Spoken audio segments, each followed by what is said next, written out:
Welcome everyone. I am Shaista Nasir, psychologist, educationist, and digital marketing specialist. Today we are going to discuss about the theories of mindfulness. Mindfulness की दो important theories हैं, एक MBSR और दूसरी MBCT.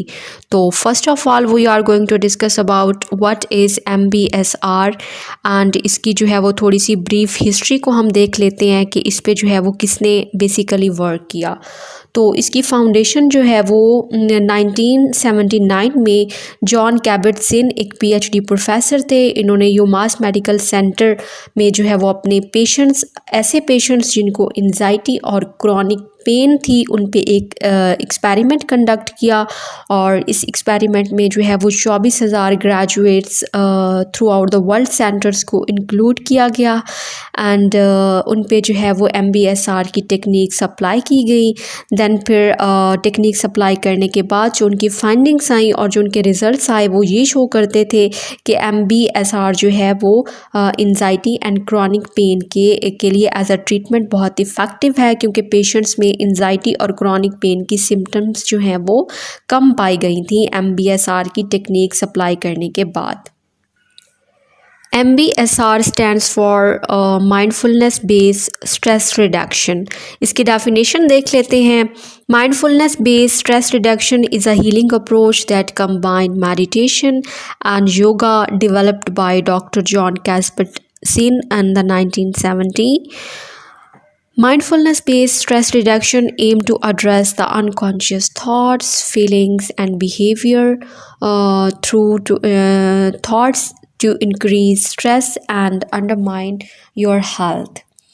अब mindfulness stress based reduction जो है ये एक हीलिंग अप्रोच है जिसमें मेडिटेशन एंड योगा की टेक्निक्स को कंबाइन करके क्लाइंट्स पे अप्लाई किया जाता है.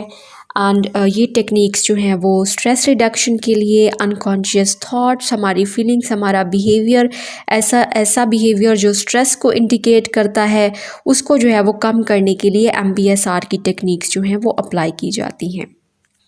अब जो है वो टेक्निक्स देख लेते हैं कि कौन कौन सी टेक्निक्स और किस तरह का प्रोसीजर MBSR में अप्लाई किया जाता है.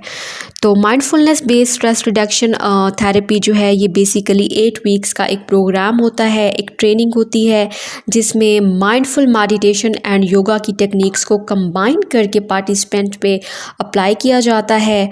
और जो पार्टिसिपेंट्स होते हैं वो वीक में एक बार जो है वो मिलते हैं, यानी कि एक बार उनका मीटअप करवा दिया जाता है. देन फिर ये टेक्निक्स जो है वो पूरे 8 वीक तक जो है वो जारी रहती है और डेली जो है वो इसको प्रैक्टिस किया जाता है. और इनकी प्रैक्टिस में जो है वो डिफरेंट योगा की एंड मेडिटेशन की टेक्निक्स को लाइक सिटिंग मेडिटेशन हो गई, गाइडेड मेडिटेशन हो गई, लविंग काइंडनेस मेडिटेशन हो गई, उसकी डिफरेंट टेक्निक्स को जो है वो कंबाइन करके अप्लाई किया जाता है. And now we see what happened in this 8 weeks of training program. In mindfulness meditation, individuals strive to cultivate a greater awareness of the present moment by increasing their mindfulness. Participants in mindfulness-based stress reduction aim to reduce their overall arousal and emotional reactivity and to gain a deeper sense of calm.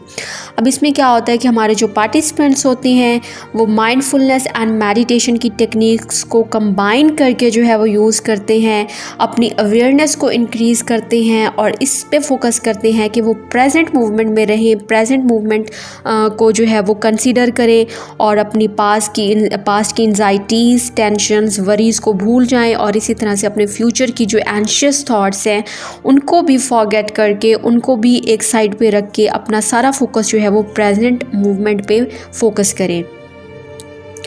और mindfulness based stress reduction theory का जो M है वो यही है कि इसमें जो है वो इमोशनल रिएक्टिविटी को कम किया जाता है और डीपर सेंस ऑफ क्लेम, यानी कि एक पुरसकून लम्हा जिसे हम कहते हैं, एक पुरसकून कंडीशन को, एक पुरसकून स्टेट ऑफ माइंड को जो है वो कल्टीवेट किया जाता है, उसको बिल्डअप किया जाता है. Now we see the uses of MBSR.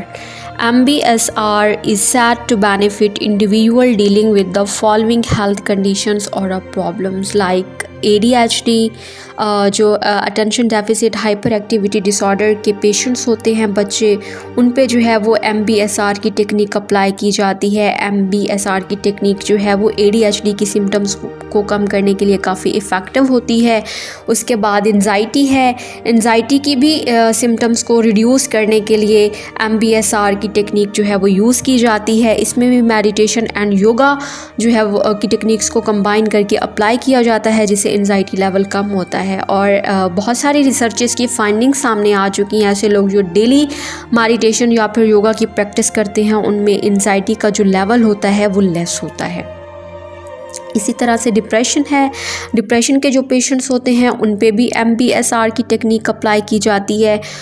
Depression की सिम्टम्स को कम करने के लिए भी ये टेक्निक जो है वो यूज़फुल होती है। उसके बाद chronic pain, stress, fatigue, anger, headache हो गया, high blood pressure and sleeping problems.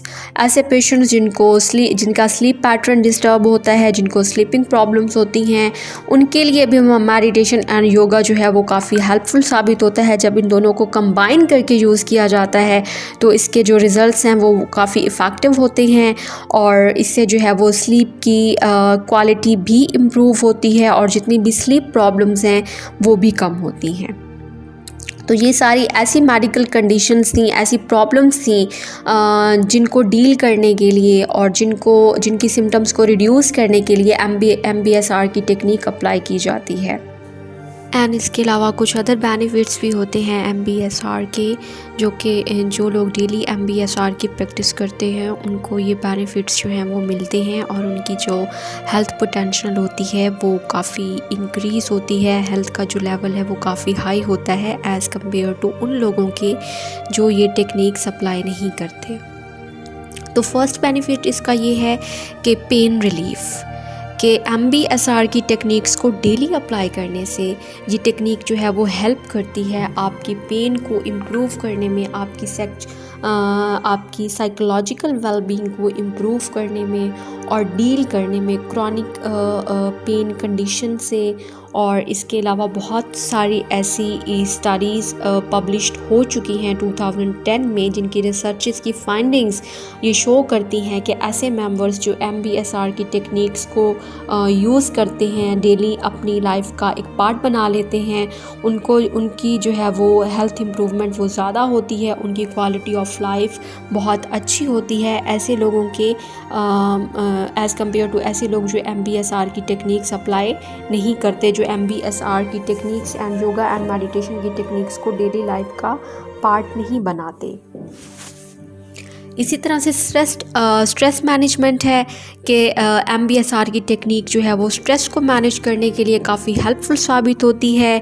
और इसकी एक रिपोर्ट 2009 में पब्लिश हुई थी, जिसमें साइंटिस्ट ने ये रिज़ल्ट्स जो हैं वो शो ऑफ किए थे कि जो माइंडफुलनेस बेस्ड स्ट्रेस रिडक्शन है, इसका जो प्रोग्राम है ये जो है वो स्ट्रेस को मैनेज करने के लिए काफ़ी हेल्पफुल साबित होता है। ऐसे लोग जो जिनमें एंजाइटी होती है या जिनमें स्ट्रेस की सिम्टम्स होती हैं, तो उनकी सिम्टम्स को जो है वो रिड्यूस करने में हेल्पफुल साबित होती है और उनकी कोपिंग स्ट्रैटेजीज़ को इंक्रीज़ करती है।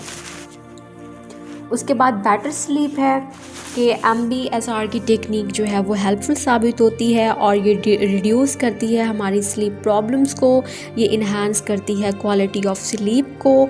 और इसके अलावा बहुत सारी स्टडीज़ 2007 में होने वाले बहुत सारी रिसर्च रिपोर्ट्स की फाइंडिंग्स ये इंडिकेट करती हैं कि माइंडफुलनेस बेस्ड स्ट्रेस रिडक्शन जो है ये स्लीप डिस्टर्बेंस के लिए बहुत इफ़ेक्टिव है। ऐसे पेशेंट्स जिनको स्लीप डिस्टर्बेंस होती है, अगर उन पे ये थेरेपी या टेक्निक या थ्योरी जो है वो डेली अप्लाई की जाए तो उनकी जो स्लीप क्वालिटी है वो काफ़ी अच्छी होती है, उनकी जो स्लीप डिस्टर्बेंस है वो उसकी सिम्टम्स जो हैं वो रिड्यूस होती हैं।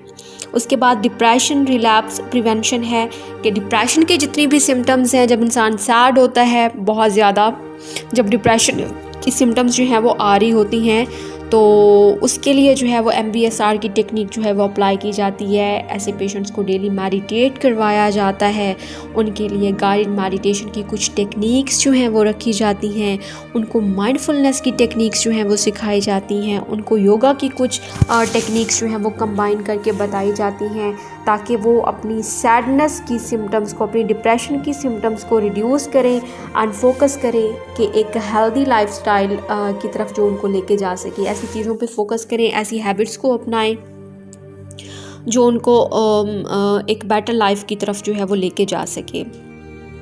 इसके अलावा one study founded that mindfulness based cognitive was an effective as anti depressed for preventing depression relapse. उसके अलावा जो MBSR की टेक्निक है ये एज अ एंटी डिप्रेस्ड भी यूज़ होती है, कि एंटी डिप्रेशन के तौर पे जो है वो ये टेक्निक यूज़ की जाती है ऐसे पेशेंट्स पे जिनको डिप्रेशन होता है।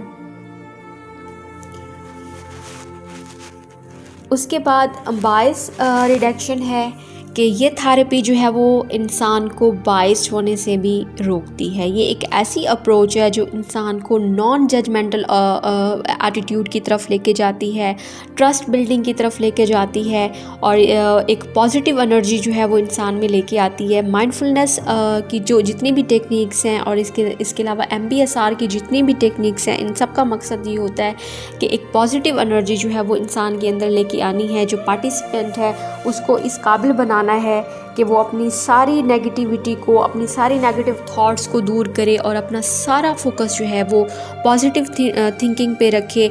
और जब पॉजिटिविटी आती है, नॉन जजमेंटल एटीट्यूड इंसान के अंदर आ जाता है, तो उसके अंदर जो बाइसनेस है, जो एक बाइसनेस वाला एटीट्यूड है, वो भी कम हो जाता है। बेशक वो बाइस्ड बिलीव्स हो, बाइस्ड थिंकिंग हो, बाइस्ड एटीट्यूड हो, तो उसकी बाइसनेस का जो लेवल है वो डिक्रीज़ होता है और उसकी पॉजिटिविटी का लेवल जो है वो इंक्रीज़ होना स्टार्ट हो जाता है।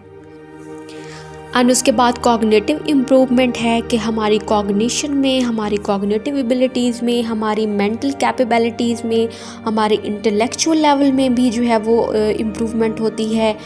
MBSR की टेक्निक की वजह से, माइंडफुलनेस की टेक्निक की वजह से बहुत सारी ऐसी स्टडीज़ हैं जिनकी फाइंडिंग्स ये शो करती हैं कि ऐसे लोग जो माइंडफुलनेस की टेक्निक्स को यूज़ करते हैं, जो MBSR की टेक्निक्स को डेली यूज़ करते हैं, उनकी जो है वो वर्बल फ्लुएंसी, उनका मूड, उनका visual coding and working memory जो है वो काफ़ी इम्प्रूव होती है। वो बहुत बेहतर लर्न करते हैं चीज़ें एज़ कम्पेयर टू ऐसे लोग जो ये टेक्निक्स यूज़ नहीं करते। ऐसे लोग जो हैं वो काफ़ी सस्टेनेबल होते हैं, उनका मूड जो है वो काफ़ी परसिस्टेंट होता है। इसके अलावा उनकी जो कॉग्निटिव एबिलिटीज़ हैं वो दूसरे लोगों की निस्बत जो हैं वो ज़्यादा इम्प्रूव होती हैं। तो ये कुछ बेनिफिट्स थे MBSR के। फ़र्स्ट ऑफ़ ऑल हमने इसकी हिस्ट्री को डिस्कस किया। हिस्ट्री को डिस्कस करने के बाद हमने इसकी डेफिनेशन देखी कि mindfulness based stress reduction theory है क्या। उसके बाद हमने इसके मेडिकल कंडीशंस को देखा कि किन मेडिकल कंडीशंस पे एज अ ट्रीटमेंट ये थेरेपी या थ्योरी जो है वो अप्लाई की जाती है। उसके बाद हमने इसके बेनिफिट्स देखे, इसका प्रोग्राम देखा कि इसको किस तरह से कंडक्ट किया जाता है, इसकी टेक्निक्स को डिस्कस किया। सो ये था हमारा आज का लेक्चर। इस लेक्चर से रिलेटेड कोई भी क्वेश्चन हो, कोई भी कन्फ्यूजन हो, आप पूछ सकते हैं और फिर जो है वो मिलते हैं दूसरे लेक्चर में इंशाल्लाह। तब तक के लिए अल्लाह हाफ़िज़। सी यू इन नेक्स्ट लेक्चर।